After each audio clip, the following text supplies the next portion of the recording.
Bonjour et bienvenue au cœur du couple conscient. Donc aujourd'hui dans cette vidéo, je vais vous parler du développement personnel et de l'importance d'être sur un chemin de développement personnel quand on est en couple.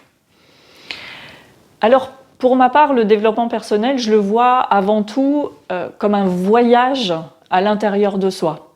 C'est un moment où on va prendre conscience de ses potentiels, de ses zones de lumière, mais aussi de ses limites et de ses parts d'ombre. Le développement personnel, j'ai envie de l'associer à l'amour. C'est-à-dire que, avant tout, c'est aller se connecter à l'amour de soi. L'amour, c'est ce qui va nous ouvrir à nous-mêmes et aussi à l'autre. L'amour de nous-mêmes, ça va nous faire gagner en confiance en nous, tout en permettant justement d'obtenir de bien meilleures relations avec nos proches.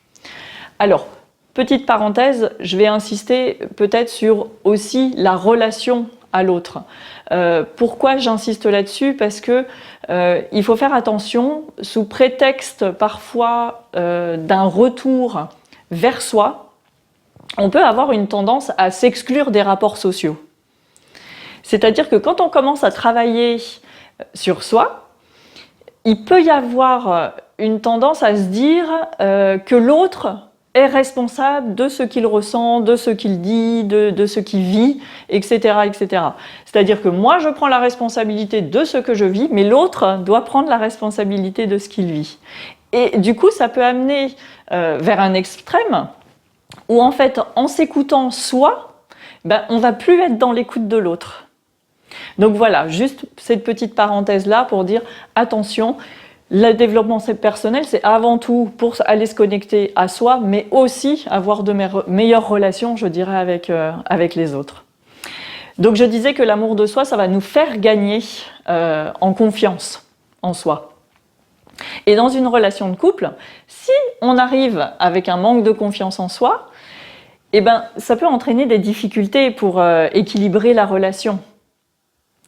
On va arriver avec la fameuse énergie du mendiant, celle dont j'ai parlé dans ma première vidéo. Donc l'énergie du mendiant, c'est l'énergie de quelqu'un qui va être dans l'attente de quelque chose. Qui va être dans l'attente que l'autre lui remplisse ses vides. Et là, ça peut vraiment déséquilibrer la relation. Et si la confiance en soi est fragilisée, on va aussi avoir tendance à se faire des films.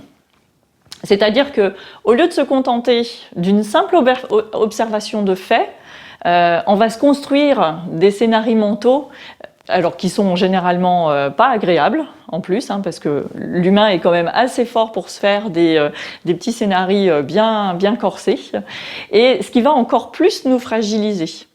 Mais ça va aussi fragiliser nous-mêmes, mais aussi la relation avec le partenaire.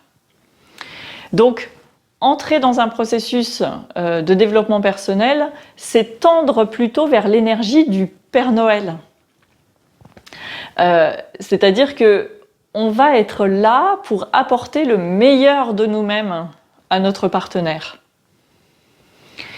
Et si on change soi-même, on va forcément à un moment changer la relation que nous avons, donc déjà avec nous-mêmes, la façon dont on se voit, la façon dont on vit avec nous-mêmes, mais aussi avec notre partenaire au sein du couple.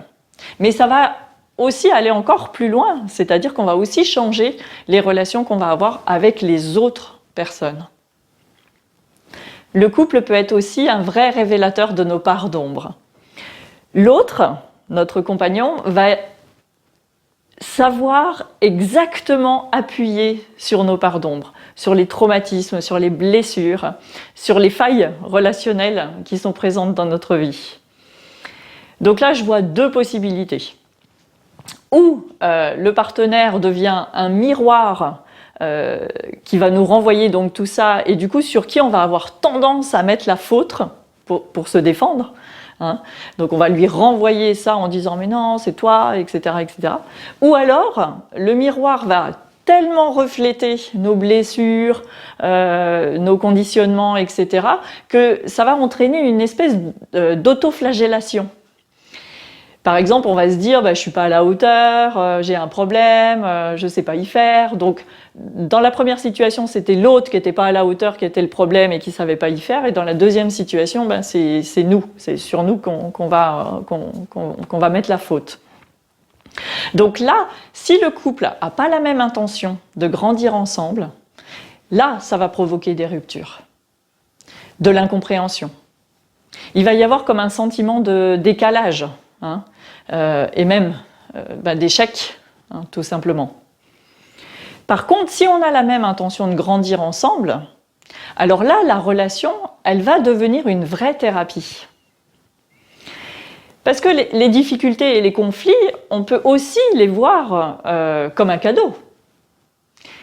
On peut les voir aussi comme une invitation à grandir ensemble, à la croissance et au changement. Ce qu'il faut se dire, c'est que dans l'enfance, on a quasiment tous, alors pour ne pas dire tous, été blessés dans le lien, dans la relation à l'autre, et notamment avec nos parents.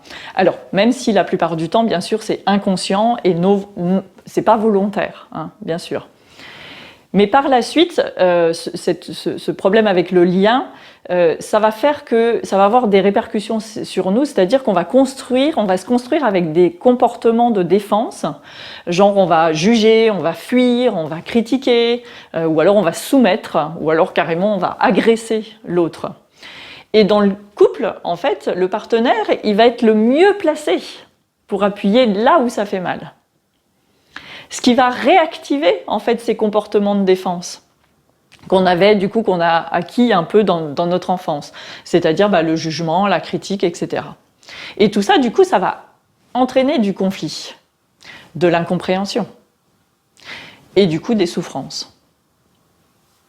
Donc, ça va être un vrai travail à deux d'amener plus de conscience sur tout ça.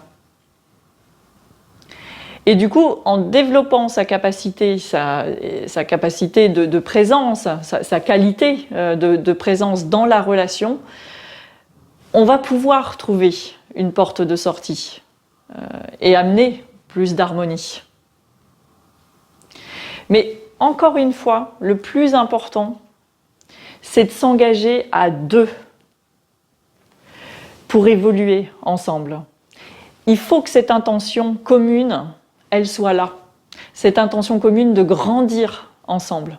Pour moi, ça me paraît vraiment, vraiment, vraiment primordial. Et parfois, même avec cette intention commune et la meilleure volonté du monde, la relation de couple, elle peut être quand même difficile. Donc dans ce cas-là, je pense qu'il ne faut pas hésiter peut-être de demander de l'aide, tout simplement, hein, à l'extérieur. Et avoir du soutien par une personne qui va être extérieure, donc qui va faire tiers, hein, et qui va pouvoir apporter son aide, qui va pouvoir en tout cas faire prendre du recul au couple, tout simplement. Donc si je devais résumer la relation de couple, je dirais que c'est un peu comme deux musiciens qui jouent ensemble. C'est-à-dire que si les deux, individuellement, n'ont pas leur instrument accordé, lorsqu'ils vont jouer ensemble, ça risque d'être désagréable. Donc là, pour moi, il y a deux possibilités. Ou on prend le temps avant déjà d'accorder individuellement son instrument, son propre instrument. C'est-à-dire qu'on va déjà travailler soi-même sur son propre instrument. Et puis après, quand on va se rencontrer, quand on va essayer de jouer ensemble, on va aussi réajuster, parce qu'il y aura des réajustements à faire quand on va jouer ensemble. Ou alors, on se dit, nos instruments ne sont pas accordés, mais du coup, ensemble, on va les accorder en jouant tous les deux ensemble directement. En tout cas, ce qui est sûr, c'est que s'il y a un instrument qui est accordé et pas l'autre, ben, on voit ce que ça peut donner, en fait. C'est le décalage qu'il peut y avoir parfois dans un couple, quand une personne entre dans un chemin de développement personnel et pas l'autre, en fait. Souvent, on voit qu'il peut y avoir un décalage qui peut être important et que ça peut parfois aller jusqu'à la séparation. Donc, l'intention de jouer ensemble en donnant à la fois le meilleur de soi-même et aussi, en même temps, en écoutant l'autre, pour moi, ça me semble vraiment primordial. Voilà, cette vidéo est maintenant terminée. Donc je vous retrouve bientôt pour la suite de notre voyage au cœur du couple conscient avec une nouvelle vidéo. Merci.